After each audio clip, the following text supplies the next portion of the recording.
My first record was a solo piano recording that I did back in college. And over the years, people have asked me when I was going to do another one. And it was just recently that I realized it had been almost 10 years. About a year and a half ago, I woke up almost completely blind in my left eye and mostly blind in my right eye, which led to a number of surgeries over the last year or so.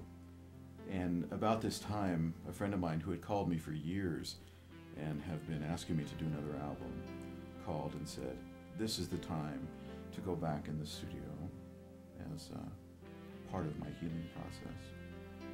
So I ended up going into the studio, and I really only had one song written and prepared. In fact, I hadn't even played the piano or keyboard for over 4 years when I went in the studio. So when I showed up, the engineer asked me, well, what song are we going to work on first? And I said, well, I don't really have any songs, just let the tape roll.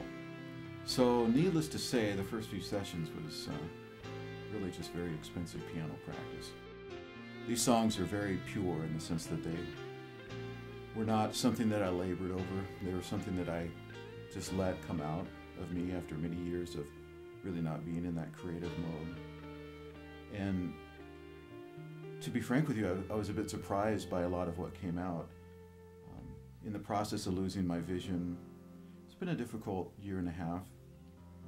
And I guess I had assumed that what would come out would be dark and somber and maybe overly introspective. But as you listen to the album, I think there are some darker moments, but they're not dark without hope. I think there's a lot of hope on this album.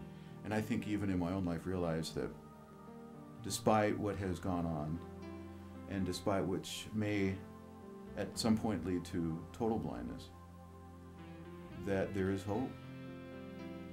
That while the heart may be down, my soul is fully convinced that God is good and that He takes care of His children. And so I hear hope on this album. And one of the songs that I think surprised me the most is one of the first ones that we recorded, and it's a song called Thankful. I didn't know what the title was till the song was over, but as we recorded it, it was such a happy song, and I was so surprised that it came out of me during such a trying and dark time. But when the song was done, I named it Thankful because I realized that the song was really a gift of God to remind me that despite what has happened and what may happen, I still have much to be thankful